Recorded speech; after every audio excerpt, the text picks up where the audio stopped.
सो hey guys, कैसे हैं आप लोग। आई होप आप सभी अच्छे ही होंगे। तो आज के इस वीडियो में हम प्रैक्टिस सेट 101 लेके आए हैं और ये मैथ से संबंधित होंगे। आज हम मैथ के प्रत्येक टॉपिक से एक प्रश्न को लेके आए हैं जो आपके एग्जाम के लिए बहुत ही ज़्यादा इंपॉर्टेंट होंगे। तो चलिए शुरू करते हैं। पहला क्वेश्चन है कि एक पिता तथा पुत्र की आयु 10 वर्ष बाद 5:3 के अनुपात में होगी, जबकि 10 वर्ष पूर्व यानी कि पहले इनका अनुपात 3:1 था। तो पुत्र तथा पिता की वर्तमान आय का अनुपात क्या होगा, आपको ये निकालना है। ठीक है, तो देखिए पिता दिया हुआ है और पुत्र दिया हुआ है। 10 वर्ष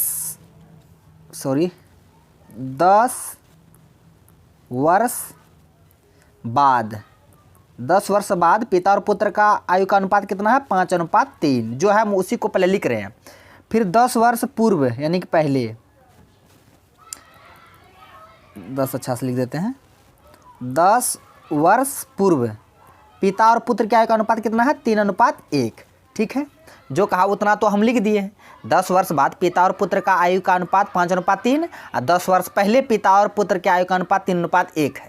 ठीक है, अब देखिए यहाँ पे आप देखिए अगर ये दोनों का अंतर सेम है, ये दोनों देखिए अंतर सेम है, 3 से 5 गया 2 बढ़ा, यहाँ भी 1 से 3 गया 2 बढ़ा, यानी कि अंतर सेम है। जब अंतर सेम रहेगा तो हमको कुछ नहीं करना है। 2 का अंतर है तो 2 यूनिट बराबर, अनुपात में 2 का अंतर है, लेकिन वर्ष में कितना का अंतर है, 10 वर्ष बाद 10 वर्ष पूर्व, 10 20 वर्ष, तो उम्र में 20 वर्ष का अंतर है, अनुपात में 2 का अंतर है। तो ही 2 यूनिट का वैल्यू 20 हुआ है, तो 1 यूनिट का वैल्यू कितना आ जाएगा, 2 से 20 कट जाएगा 10 बार में, तो 1 यूनिट का वैल्यू आ जाएगा 10, कितना 10। ठीक है, अब हमको निकालना है 3 यूनिट का वैल्यू कितना हो जाएगा, 10 या 30। फिर 5 यूनिट का वैल्यू कितना आ जाएगा, 10 × 5 = 50 आ जाएगा। ठीक है, यहाँ देखिए 1 यूनिट का वैल्यू 10 आ गया, तो 5 यूनिट का वैल्यू कितना आ जाएगा 50, और 3 यूनिट का वैल्यू 30 आ जाएगा। और ये 50 और 30 जो आया है, पिता और पुत्र का वर्तमान आयु नहीं आया है, ये 10 वर्ष बाद का आयु आया है। क्या, 50 और 30, हमको वर्तमान आयु मांग रहा है ना, ये यहाँ 10 वर्ष बाद आया है, तो 10 वर्ष बाद का आयु है, हमको वर्तमान चाहिए, तो 10 वर्ष इसमें घटाना पड़ेगा। 50-30 में 10 घटाइए, 10 वर्ष अगर पिता में घटाइएगा तो 10 वर्ष पुत्र में भी घटाना पड़ेगा। ठीक है, तो देखिए पिता पुत्र, पिता का 50 वर्ष आया था, पुत्र का 30 वर्ष आया था, ये 10 वर्ष बाद का बात है। ठीक है, लेकिन हमको वर्तमान चाहिए तो 10 वर्ष इसमें घटाएंगे, इसमें भी 10 वर्ष घटाएंगे, तो यहाँ कितना 40 आ जाएगा, यहाँ कितना आ जाएगा 20 आ जाएगा। अभी काटिए, 20 दूना 40, 20 से कम 20, तो 2:1। तो पिता और पुत्र के वर्तमान आयु का अनुपात कितना आया, 2:1। 2:1 किस ऑप्शन में है, देखिए 2:1 नहीं है, लेकिन यहाँ 1:2 है। पहले पुत्र दे दिया, यहाँ देखिए आंसर में पहले पुत्र मांग रहा है तब पिता का, तो जब यहाँ पे 2:1 आया ना, 2:1 आया तो पुत्र पहले मांग रहा है, तब 1 पहले आ जाएगा, फिर पिता बाद में आ जाएगा, तो 1:2 आपका आंसर हो जाएगा। तो इसका आंसर ऑप्शन बी हो जाएगा, 1:2। तो इस तरह से आपको बनाना है। ठीक है, आप 10 वर्ष पूर्व से यहाँ से भी आप निकाल सकते थे। जैसे 1 यूनिट का वैल्यू 10 है ना, तो यहाँ 3 यूनिट का वैल्यू कितना 30 आ जाएगा, ये 10 वर्ष पहले का उम्र निकला पिता का। फिर 1 यूनिट का वैल्यू कितना आ गया, 10 आ जाएगा, ये 10 वर्ष पहले का है, वर्तमान चाहिए, तो इसमें भी 10 जोड़ दीजिए, उसमें भी 10 जोड़ दीजिए, 30 वर्ष 10 वर्ष, ये पहले का वर्तमान आने के लिए इसमें भी 10 जोड़ेंगे, इसमें भी 10 जोड़ेंगे, तो कितना आ गया 40 20, फिर तो हुआ है ना 20 कम 20, 20 से कम 20, 20 दूना 40, वही 2:1 आ गया है ना। चाहे आप 10 वर्ष पूर्व से निकालिए, 10 वर्ष बाद से निकालिए, वर्तमान आने के लिए बाद से लीजिएगा तो घटाना पड़ेगा, पूर्व में अगर लीजिएगा तो जोड़ना पड़ेगा। इस तरह से आपको बनाना है। ठीक है, तो इसका आंसर 1:2 आ गया। तो इस तरह से आपको बनाना है। अगर यहाँ पे देखिए डिफरेंस सेम था, इसलिए हम ऐसा किए, अगर डिफरेंस सेम नहीं रहता तो हमको सेम करना पड़ता, तब आगे का प्रोसेस करते। अब बढ़ते हैं अगले क्वेश्चन की ओर। क्वेश्चन है कि एक वस्तु का अंकित मूल्य यानी कि मार्क प्राइस 5800 है, यदि रवि 20% की छूट देने के बाद 25% का लाभ अर्जित करता है तो वस्तु का क्रय मूल्य कितना होगा। ठीक है, ये MPCP से डायरेक्ट फार्मूला से ही क्वेश्चन पूछ लिया गया है। ये फार्मूला होता है ना, MP/CP यानी मार्क प्राइस बट्टे कॉस्ट प्राइस, और उसके बाद 100 प्लस लाभ, प्रॉफिट आएगा तो घटा मतलब जोड़ देंगे, और लॉस आता तो घटा देते, अब बट्टे 100 - D यानी डिस्काउंट है। बस इसी फॉर्मूला पे आपको बैठा के आंसर निकालना है, MP/CP। तो हमको क्या निकालना, CP निकालना है। MP का मान दिया हुआ है 5800 बट्टा CP निकालना है, बराबर प्रॉफिट हो रहा है तो 25% प्रॉफिट हो रहा है, 100 में 25 जुटेगा तो 125, बट डिस्काउंट 100 माइनस डिस्काउंट 20% का हो रहा है तो 100 में 20 घट जाएगा 80। अब इसी को काट कूट कीजिए, अगर 5 से काटिएगा 16 पंचे 80, इसी को काटिएगा 5 से 25 पंचे 125, ठीक है। अब फिर 5 से इसको काटिए, 5 25, फिर 5 से इसको काटिए, 5 एकम 5, 5 एकम 5, 5 छक 30, 0, इतना बार में कटा। अब फिर 5 से ये 1160 काटिए, 5 से 1160 काटिएगा तो कितना आएगा, 5 दूना 10, 1 5 तिया 15, 1 5 दूना 10, 232 है। और इधर कितना है, 16 है, तो 232 गुना 16 हो जाएगा, कितना हो जाएगा, तब सीपी का जो मान आ जाएगा 232 गुना 16 कीजिए तो 6 दूना 12, 6 दूना 12, 6 18 19, 6 दूना 12 13, 2 3 2 2 9 2 11, 3 3 6 1 7, 2 1 3, कितना है 37 12। तो 37 12 किस ऑप्शन में है, ऑप्शन ए में है। तो कॉस्ट प्राइस कितना आएगा 3712, यहाँ पे 37 12 3 है, 3 रुकिए यहाँ अच्छा से लिख देते हैं, 37 12 आया, कितना 37 12। तो इस तरह से आपको बनाना है, बस ये फॉर्मूला को ध्यान में रखना है, एम पी बटा C P equal 100 plus profit रहेगा तो जोड़ देंगे 100 में, अगर हानि रहता तो लॉस रहता तो घटा देते, अब बट्टे 100 माइनस डिस्काउंट यानी जितना छूट देगा उतना घटा देना है। उसके बाद जो कहेगा एमपी कहेगा तो एमपी निकाल लीजिएगा, सीपी कहेगा सीपी निकाल लीजिए, बस ये फॉर्मूला को आपको ध्यान में रखना है।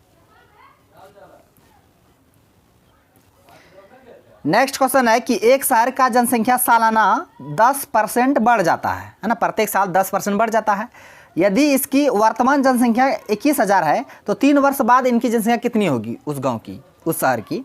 तो मान लो वर्तमान जनसंख्या 21,000 है, कितना 21,000 है, 10% की दर से बढ़ रहा है तो 10% बढ़ने का मतलब 110, 100 में जुट जाएगा, 110 हो जाएगा बट्टे 100, तो 110 बट्टे 100 हो जाएगा, 10% का बढ़ने का मतलब ही हुआ। उसके बाद 3 वर्ष का रहा, 3 वर्ष में इसी को 3 बार लिख दीजिए, 110 बट्टे 100, इसी के हिसाब से 3 मतलब प्रत्येक वर्ष बढ़ेगा ना, 110 बटे 100, बस इसी को आपको सॉल्व करना है और कुछ नहीं करना है। तो 2 जीरो से यहाँ कटा, 2 जीरो यहाँ कटा, फिर 2 जीरो यहाँ कटा तो 2 जीरो यहाँ भी कटा, फिर 2 जीरो यहाँ कटा तो 1 जीरो यहाँ कटा, 1 जीरो यहाँ कटा, नीचे तो कुछ बचा नहीं, ऊपर में क्या बचा 21 गुना 11 गुना 11 गुना 11, बस इसी को सॉल्व कर लीजिए। तो 21 गुना 11 गुना 11, 11 गुना 11 121, 121 गुना 11 तो 1331 होता है। अब 1331 गुना 21 कीजिए, 1331 गुना 21, 1 3 3 1 2 3 दूना 6 6 2 1 3 2 5 6 3 9 6 1 7, ये 2 है यहाँ 2, कितना 27,951। तो उस शहर का जनसंख्या कितना होगा 3 साल बाद 27,951, तो इसका आंसर ऑप्शन डी हो जाएगा। तो इस तरह से आपको बनाना है, ठीक है। वर्तमान दिया था, वर्तमान लिख दिया, उसके बाद जैसे बढ़ रहा है उसी हिसाब से, अगर 4 वर्ष बाद का था तो इसको 4 बार लिख देते, 2 वर्ष का था इसको 2 बार लिखते, है ना, जो कहता वही करते। नेक्स्ट है कि कितने समय में 1200 रुपया 6% दर के हिसाब से, साधारण ब्याज की दर से 1340 रुपया हो जाएंगे। कितने समय बाद 1200 जो रुपया है 6% दर के हिसाब से 1344 रुपया हो जाएंगे। यानी कि ये प्रिंसिपल दिया हुआ है 1200, यानी मूलधन 1200 दिया हुआ है, अमाउंट दिया हुआ है कितना 1344, ठीक है। अब देखिए अगर हमको प्रिंसिपल दिया हुआ है, अमाउंट दिया हुआ है, यानी कि मूलधन दिया हुआ है, मिश्रधन दिया हुआ, यहाँ से हम ब्याज निकाल सकते हैं, निकाल सकते हैं। 1200 था, कितना बढ़ा 144 बढ़ा, तो यही 144 आपका क्या आ गया, सिंपल इंटरेस्ट यानी कि ब्याज आ गया। अब ब्याज पता चल गया, अब मूलधन पता है ये है, और रेट ऑफ परसेंट भी पता है कितना है, 8% 6% है। समय नहीं निकल पाएगा तो समय का सूत्र निकाल लगा दीजिए, टाइम बराबर क्या होता है ब्याज इंटू 100, यानी ब्याज गुना 100 बट्टे मूलधन गुना रेट, बस इसी में बैठा दीजिए। ब्याज कितना निकल कर आया 144 गुना 100 बट्टे मूलधन कितना था, मूलधन 1200 था, 1200 दर 6%, 2 जीरो से 2 जीरो खत्म, 12 से 144 12 बार में, और 6 से 12 2 बार में, तो समय कितना निकल कर आया 2 वर्ष। कितना 2 वर्ष में 1200 रुपया कितना हो जाएगा 1344, तो इसका आंसर ऑप्शन बी हो जाएगा 2 वर्ष। इस तरह से आपको निकालना है। अगर इस तरह से अगर आप नहीं आता आपको तो और एक दूसरा रूल हम बता देते हैं, दूसरा नियम इससे बना दीजिए। अमाउंट बराबर क्या होता है, जब सिंपल इंटरेस्ट में अमाउंट बराबर होता है P/1 प्लस RT/100, इस पर बैठा लीजिए, यहाँ से टी का मान निकाल लीजिएगा। ए मतलब ए अमाउंट दिया हुआ कितना 1344 पी का वैल्यू दिया हुआ 1200, 1 प्लस आर का मान दिया 6 और टी का मान निकालना है बट्टे 100। इसी को सॉल्व करके टी का मान निकाल लीजिएगा, ठीक है। जैसे आपको समझ में आता वैसे कीजिएगा, ठीक है। हम दोनों तरीके से बता दिए। नेक्स्ट है कि एक दुकानदार किस अनुपात में 12 रुपया प्रति किलो के चावल और 15 रुपया प्रति किलो गेहूं को मिलाए ताकि 14 रुपया प्रति किलो का मिश्रण मिले। तो एलिगेशन से हम इसको बनाते कैसे, देखिए। एक 12 रुपया प्रति किलो वाला चावल है, एक 15 रुपया प्रति किलो वाला चावल है। इन दोनों को मिलाया है और मिला के बेचा है 14 रुपया प्रति किलो में, ठीक है। जो दोनों में कॉमन रहता है उसको बीच में लिखा जाता है, ठीक है। तो एक बार घटाइए, एक बार घटिए। 15 में से 14 गया 1, अब 12 में से 14 2, तो 1:2, 1:2। तो इसका आंसर ऑप्शन ए हो जाएगा, 1:2, ठीक है। किस अनुपात में मिलाएगा, 1:2 के अनुपात में। बस ये आसान था। अब वही याद रखिएगा, जो दोनों में कॉमन रहेगा उसको हमेशा बीच में रखिएगा। उसके बाद क्वेश्चन है, एक बस 7 घंटे की यात्रा करती है। पहली आधी दूरी जो है ना 30 किलोमीटर प्रति घंटा की चाल से, उसके बाद दूसरी आधी दूरी 40 किलोमीटर प्रति घंटा की चाल से गति मतलब चलती है। तो दूरी ज्ञात कीजिए, ठीक है। हम डिस्टेंस मान लेते हैं, दूरी मान लेते हैं डी, ठीक है। यानी कि पहली आधी दूरी, यानी कि पहली जो आधी दूरी है, ये आधी दूरी कितना 30 किलोमीटर पर आवर की स्पीड से चलती है, प्लस फिर दूसरी आधी दूरी, ये आधी दूरी है 40 किलोमीटर पर आवर की स्पीड से चलती है। तो समय कितना लगता है उसको, 7 घंटा। तो दूरी बट्टे चाल, समय ये होता है ना, समय बराबर दूरी बट्टा चाल। यानी पहली आधी दूरी है 30 किलोमीटर पर आवर की स्पीड से, फिर दूसरी आधी दूरी 40 किलोमीटर प्रति आवर से, बराबर तय करने में कितना समय लगा, 7 घंटा। इसी को सॉल्व करके आपको डी का मान निकालना है। देखिए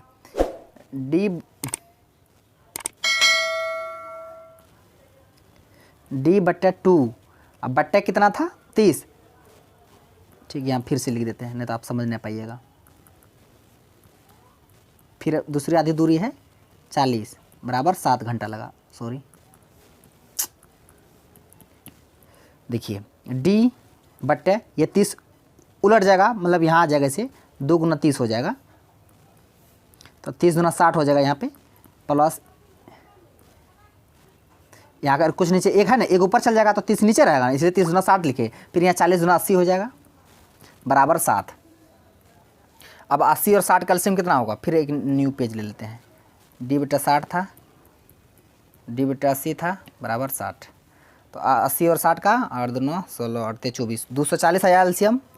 6 का टेबल में 240, 6 4 बार में 4 डी, प्लस यहाँ 8 3 24 3 डी, बराबर 7। तो 4 3 7 डी बट्टे 240 बराबर 7। ये 7 से 7 खत्म, डी बराबर कितना आ गया, ये डी का वैल्यू निकल कर आ गया आपका 240।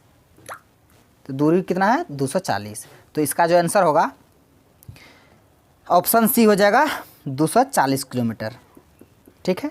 240 किलोमीटर की दूरी, आधी दूरी तय की थी 30 किलोमीटर पर आवर की स्पीड से, आधी दूरी 40 किलोमीटर पर आवर से, वही किए। दूरी डी मान लिए, तो आधी दूरी यानी डी बटे 2 को 30 किलोमीटर पर आवर से, फिर आधी दूरी 40 किलोमीटर पर आवर से, समय कितना 7 घंटा लगा। बस इसी को सॉल्व किए तो डी का मान निकल कर कितना आया 240। तो इसका आंसर ऑप्शन सी हो गया।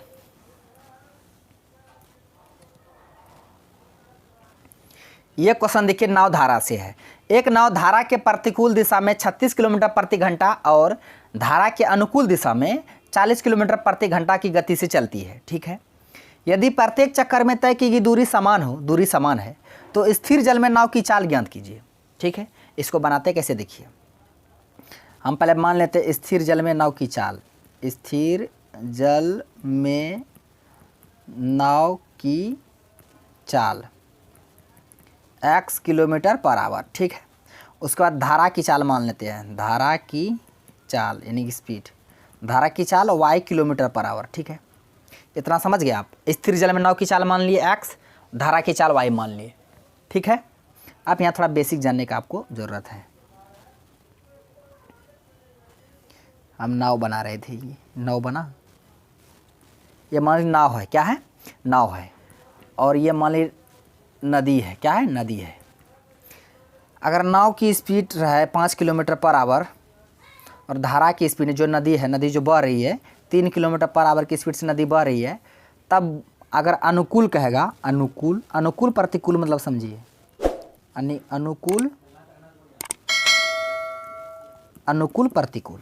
अनुकूल मतलब क्या हुआ, जब नाव धारा, मान ली नदी इधर बह रही है, बह रही है, बह रही है, बह रही है, मतलब नाव भी अगर उधरे बहेगी, जिस तरह नदी बह रही है, अगर उधर ही नाव बहेगी तो वो धारा के अनुकूल हुआ, तब ना जो नाव का स्पीड होगा उसका धारा का स्पीड होगा, दोनों का स्पीड जुड़ जाएगा, यानी कि 8 किलोमीटर पर आवर स्पीड होगा तब। और जब वही नाव धारा के प्रतिकूल आएगा, धारा इधर से बह रही है, इधर से बह रही है, लेकिन नाव उल्टा दिशा में आ रहा है, प्रतिकूल आ रहा है, तो दोनों का स्पीड घट जाएगी, 5 में से 3 गया, 2 किलोमीटर तब आवर हो जाएगी स्पीड। ठीक है, तो यानी कि आप क्या समझे, अनुकूल में, धारा के अनुकूल में दोनों का चाल जुड़ जाता है, यानी एक्स प्लस वाई, स्थिर जल में नाव की चाल और धारा की चाल दोनों जुड़ जाएगा। अब प्रतिकूल में क्या होता है, प्रतिकूल में दोनों की चाल घट जाता है, बस इसको समझिए, एक्स माइनस वाई हो जाएगा, बस इसी में खेला है और कुछ नहीं है। अब क्वेश्चन बनाते हैं हम। तो देखिए, प्रतिकूल दिशा में 36 किलोमीटर पर आवर है, अनुकूल दिशा में 40 है, यानी कि अनुकूल दिशा एक्स प्लस वाई तो 40 किलोमीटर, अब प्रतिकूल जा रहा है एक्स माइनस वाई 36। इसी को सॉल्व करना, आपको किसका मान निकालना है, स्थिर जल में नाव की चाल, तो यानी एक्स का मान निकालना है। जब ऐसा दो इक्वेशन आए तब अगर एक्स का मान निकालना हो आपको तो कुछ नहीं कीजिएगा, एक्स बराबर दोनों को जोड़ दीजिएगा, दोनों को जोड़ दीजिएगा, 2 से भाग कर दीजिएगा, 40 36 76 बट्टे 2 काटिएगा, 38 आ जाएगा। स्थिर जल में नाव की चाल 38, अगर यहीं पे धारा की चाल पूछता तो कुछ नहीं करना पड़ता आपको, दोनों को घटा देना होता था, 40 और 36 को घटा दीजिएगा, 2 से भाग कर दीजिएगा तो 2 आ जाएगा। ये 2 किलोमीटर पर आवर ये धारा की गति हो गया और 38 किलोमीटर पर आवर ये स्थिर जल में नाव की गति हो गया। तो इसका आंसर होगा ऑप्शन ए हो जाएगा, 38 किलोमीटर पर आवर। जो कहता आपको वही निकालना पड़ता, ठीक है। लेकिन जितना हम बताएं हैं ये बेसिक सबको आप ध्यान में रखिएगा, ठीक है। कैसे कैसे निकाले, कैसे कैसे क्या वो अनुकूल में क्या होता है, प्रतिकूल में क्या होता है। आज थक गए हैं, क्या बात है। देखिए प्रश्न है, एक पिता की आयु और पुत्र की आयु का योग 75 है। यदि 5 वर्ष पहले उनकी आयु का गुणनफल 750 था तो पिता की वर्तमान आयु क्या है, ठीक है। देखिए मतलब प्रश्न को हम ऑप्शन से कैसे बनाते हैं, ऑप्शन से बनाइए तो पिता का वर्तमान आयु मांग रहा है ना, मान लीजिए पिता का आयु हम 60 मान लेते हैं, कितना 60, ऑप्शन ए से बनाते हैं। कहता पिता और पुत्र की आयु का योग 75 है। जब पिता का 60 हो जाएगा, पुत्र का तब 15 होगा, तब ना दोनों का योग 75 होगा, ठीक है। आगे कहता है कि यदि 5 वर्ष पहले उनकी आयु का गुणनफल 750 था, 5 वर्ष पहले, इसमें 5 घटा दीजिए, इसमें भी 5 घटा दीजिए, कितना यहाँ 55 हो जाएगा, यहाँ कितना हो जाएगा 10 हो जाएगा। अब ये दोनों को गुना कीजिए, अगर 750 आ गया तो आंसर वही होगा, 55 गुना 10 कीजिएगा तो 550 आएगा, तो ऑप्शन ए नहीं होगा, आंसर ऑप्शन ए नहीं होगा, ठीक है। अब ऑप्शन बी से बनाते हैं, ऑप्शन से ऐसे बना जाता, देख रहे हैं कैसे बनाते हैं, इसी तरह से ऑप्शन से बना जाता है। अगर हम यहाँ कितना 35 लीजिएगा, 35 नहीं 60 से छोटा लीजिए, मान लीजिए 55 लीजिए, 55 से मान लीजिए पिता का आयु 55 है तो पुत्र का कितना हो जाएगा, दोनों का योग है 75, पिता अगर 55 माने तो पुत्र कितना हो जाएगा 20 हो जाएगा, पुत्र 20 हो जाएगा, ठीक है। अब फिर कहता 5 वर्ष पहले, इसमें 5 घटाइए, इसमें 5 घटाइए, यहाँ 50 आ जाएगा, यहाँ 15 आ जाएगा। अब 50 गुना 15 कीजिए तो 15 × 5 = 75, 750 आ गया, तो 750 आय का गुणनफल है, तो इसका जो आंसर होगा तब ऑप्शन डी हो जाएगा, पिता का वर्तमान आयु कितना हो जाएगा 55 वर्ष। बस ऑप्शन से ऐसे बनाइएगा, ठीक है। अब बढ़ते हैं अगले क्वेश्चन की ओर। क्वेश्चन इसमें दिया है, छूट दिया हुआ है, प्रॉफिट दिया हुआ है और सीपी दिया हुआ है, इसमें एमपी निकालना, बस वही फार्मूला जो पहले बताया, एमपी बटा सीपी बराबर 100 प्लस प्रॉफिट, हानि रहता तो माइनस कर देते, फिर 100 माइनस डी डिस्काउंट। एमपी आपको निकालना है इसमें, तो एमपी के एम्पियर हो जाएगा, सीपी दिया हुआ है, सीपी कितना दिया हुआ है 43 20, अब प्रॉफिट कितना हो रहा है 25 का, तो 125, डिस्काउंट कितना 40% यानी कि 60, ठीक है। इसको काटिए, एक नया पेज ले लेते हैं, एमपी बटे 43 20 बराबर कितना था 125 बटे 60, 125 बटे 60, 0 से 0 ख़त्म, 6 से काटिए तो 6 7 42, 1 6 2 12, 72 बार में, तो एमपी बराबर क्या हो जाएगा 72 गुना 125 हो जाएगा, कितना होगा 72 गुना 125 कीजिए तो 125 गुना 72, 5 दूना 10, 5 2 7 5 35, 7 दूना 14, 3 17, 8 0 0 7 0 8 1 9, 9000 आया, कितना एमपी 9000 आया, तो इसका आंसर ऑप्शन सी हो जाएगा 9000। बस कुछ नहीं करना, बस इसी फार्मूला को आपको ध्यान में रखना है, MP/CP इक्वल 100 प्लस प्रॉफिट, अगर माइनस हानि रहता तो माइनस लॉस, बट्टे 100 माइनस डिस्काउंट। ये प्रश्न है टाइम एंड वर्क से। ए बी मिलकर किसी कार्य को 10 दिनों में करता है, बी और सी उसी कार्य को 25 दिनों में करता है, सी और ए उसी कार्य को 50 दिनों में करता है, तो वे तीनों मिलकर उसी कार्य को कितने दिनों में पूरा करेंगे।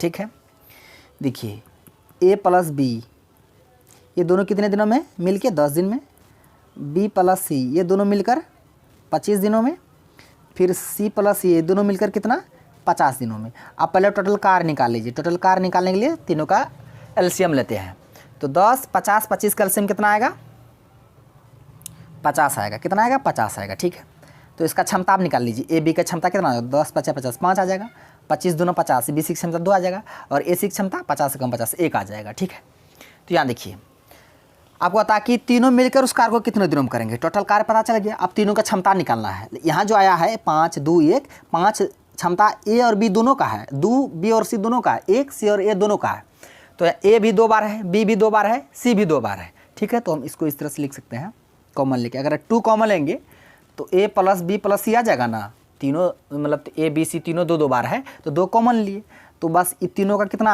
आ गया था क्षमता 5 2 7 1 8 इक्वल 8।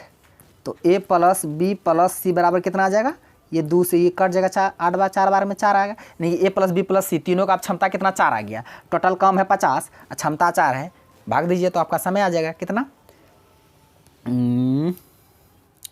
कितना बार में कटेगा ये 4 कम 4 जी हाँ 4 कम 4 उधर 2 4 दूना 8 4 5 20 यानी कि 12.5।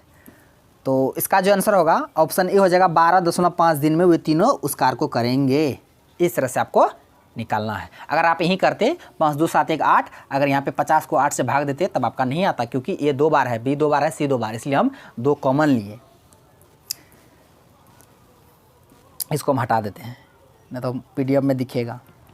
अगर पीडीएफ आपको चाहिए तो बस कर लीजिए, जीएस अड्डा के नाम से ही है, टेलीग्राम में है, वहाँ पे जाकर आप लोग सब्सक्राइब कर लीजिएगा। ठीक है, वहाँ पे सभी का पीडीएफ अवेलेबल हो जाता है।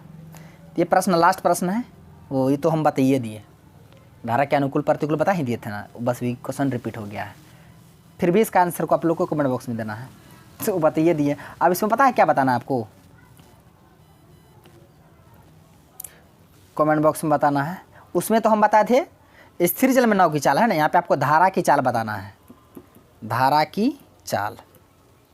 ठीक है, तो फ्रेंड्स आज का क्वेश्चन बस यहीं तक था। सारे क्वेश्चन को विद कॉन्सेप्ट के साथ बता दिए। आई होप आपको वीडियो पसंद आया होगा। यदि वीडियो पसंद आया तो मेरा वीडियो को लाइक कीजिए तथा मेरा यूट्यूब चैनल कर दीजिए जैसा डाक को सब्सक्राइब करें और बेल आइकन को भी हिट कर दीजिए, ताकि हर एक लेटेस्ट वीडियो का नोटिफिकेशन तुरंत आप तक पहुँच जाए। थैंक्स फॉर वॉचिंग वीडियो, धन्यवाद। अब मिलते हैं नेक्स्ट वीडियो में नेक्स्ट टॉपिक के साथ, तब तक के लिए जय हिंद।